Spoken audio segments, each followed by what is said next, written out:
नमस्कार साथियों, क्रिक सूत्रा में आप सभी का स्वागत है। हम लोग बात करने वाले हैं तीसरे टेस्ट मैच के बारे में।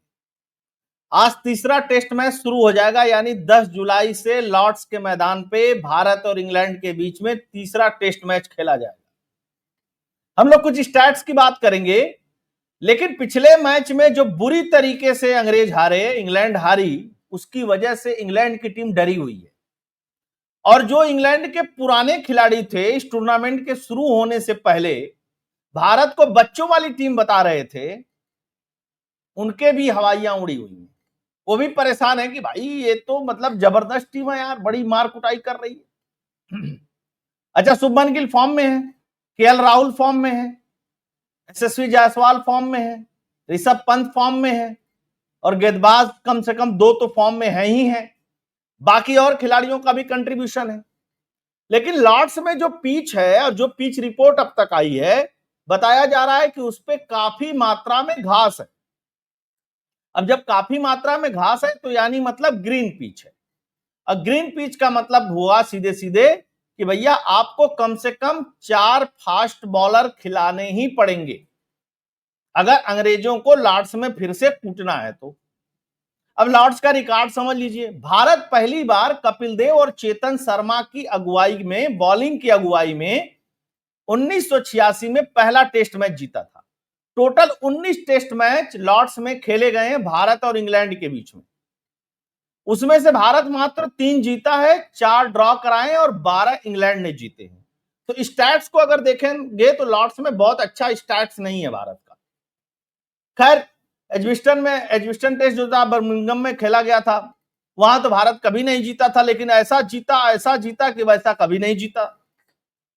तो टीम थोड़ी सी डिफरेंट है भारत की, लेकिन बहुत चालाकी करनी पड़ेगी लॉर्ड टेस्ट में।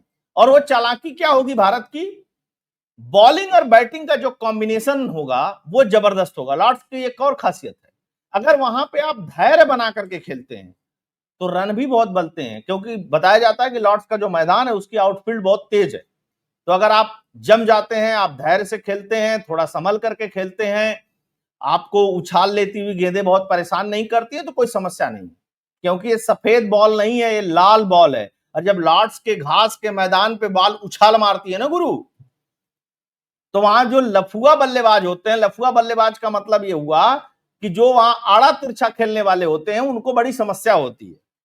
लेकिन दूसरी तरफ ये भी बता दूं कि भारत में शुभमन गिल जो है वो सीधे बल्ले से खेलते हैं, केएल राहुल भी सीधे बल्ले से खेलने वाले हैं, यशस्वी जायसवाल भी सीधे बल्ले से खेलने वाले हैं। ये 3 खिलाड़ी कम से कम सीधे बल्ले से खेलते हैं। लेकिन इंग्लैंड में तो जो रूट को छोड़ करके सब आड़ा तिरछा ही खेलने वाले हैं। आपने दोनों टेस्ट मैच देखा होगा, इंग्लैंड की तरफ से जिसने भी अच्छी बल्लेबाजी की वो वनडे स्टाइल में की, टेस्ट स्टाइल में सिर्फ जो रूट ही खेला है।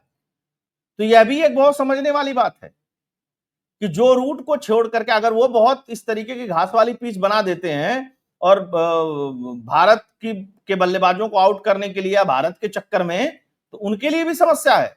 ये जो आकर के वनडे की तरह खेल रहे थे ना टेस्ट मैच, इंग्लैंड के खिलाड़ी वो नहीं खेल पाएंगे।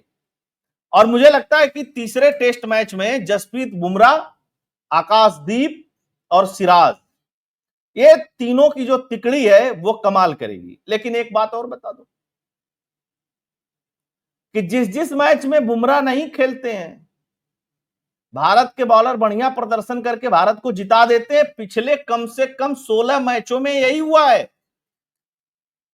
16 मैचों में 8 मैच जो बुमराह ने नहीं खेले हैं सारे भारत ने जीते हैं। और जो 8 मैच में बुमराह खेले हैं उसमें से भारत मात्र 1 मैच जीता है। तो इसको लेकर के भी क्रिकेट प्रेमियों के बीच में एक कौतूहल है कि भाई बुमराह तो इतना बढ़िया प्लेयर है, इतना बढ़िया बॉलिंग करता है, लेकिन भारत हार क्यों जाती है? अब जो भी कारण हो, इसके कारणों में तो मैं नहीं जाऊंगा, लेकिन यह भी एक है। तो क्या भारतीय टीम लॉर्ड्स में ऐसा तो नहीं करेगी कि बुमराह भाई थोड़ा आप साइड में रहो, कोई बात नहीं, इसी टीम के साथ चलते हैं, हम लोग खेलते हैं और उसके बाद अंग्रेजों को हरा के बताते हैं कि पट्टे देख लो, बर्मिंघम में भी हम तुम लोग को हराए और अब लॉर्ड्स में भी हराने वाले हैं। अच्छा, लॉर्ड्स में क्रिकेट बड़ा जोरदार होता है। वहां पे जो दर्शक आते हैं वो दोनों ही टीमों को चीयर करते हैं।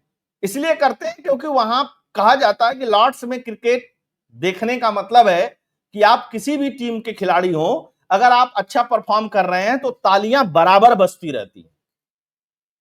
और लॉर्ड्स के इसी गुण की वजह से, दर्शकों के इसी गुण की वजह से हमेशा कहा जाता है कि क्रिकेट जो है वो भद्रजनों का खेल है। हालांकि अब T20 आने के बाद भद्रजनों का खेल ये रह नहीं गया है।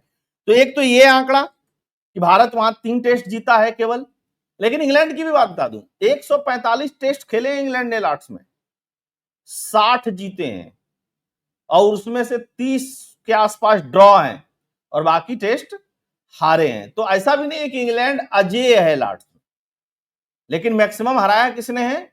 वेस्ट इंडीज ने हराया है और ऑस्ट्रेलिया ने हराया है। इन दो टीमों ने लॉर्ड्स में सबसे अधिक इंग्लैंड को हराया है।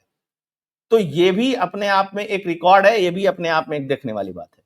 देखते हैं कि अंग्रेजों की चालाकी काम करती है कि भारत की जो टीम है इस समय जबरदस्त फॉर्म में खेल रही है वो, और जो पिछले टेस्ट मैच में भारत ने दोहराया था, क्या वही क्रम दोहराया जाएगा? यह देखने वाली बात होगी जब टेस्ट शुरू होगा। खैर, भारतीय टीम को मेरी तरफ से बेस्ट विशेष, और पट्टो एकदम लॉर्ड्स में भी फतह करके आओ, मजा आ जाए एकदम। अंग्रेजों को कम से कम 4-1 से हराओ। अभी तो 1-1 से सीरीज बराबर है, 4-1 से हराओ। क्योंकि जो बातें बोली है ना इंग्लैंड के रिटायर खिलाड़ियों ने, वो बातें कहीं ना कहीं भारतीय क्रिकेट टीम को चुभी होंगी। अच्छा, एक और खबर चल रही है इसी बीच में कि कोहली की वापसी हो सकती है। कई सारे इंटरनेशनल प्लेयर्स ने बोला है। मुझे लगता नहीं कि कोहली की वापसी होगी, लेकिन अगर कोहली वापसी करना चाहते हैं तो उनको कोई रोक भी नहीं सकता, और बहुत बढ़िया प्लेयर साबित हो सकते हैं वो तीसरे नंबर पे, क्योंकि चौथे नंबर का तो खिलाड़ी शुभमन गिल फिक्स हो गया है। तीसरा नंबर भारत के लिए अभी भी समस्या बना हुआ है। पिछले मैच में करुण नायर को खिलाया गया था, सक्सेस नहीं हुए। तो वीडियो को अधिक से अधिक लोगों तक शेयर कर दीजिएगा, चैनल को सब्सक्राइब करिएगा, लोगों से सब्सक्राइब करवाइएगा। नया चैनल है, प्रमोट करते रहिएगा। क्रिकेट का विश्लेषण और क्रिकेट की खबरें जारी रहेंगी। जय हिंद, जय भारत।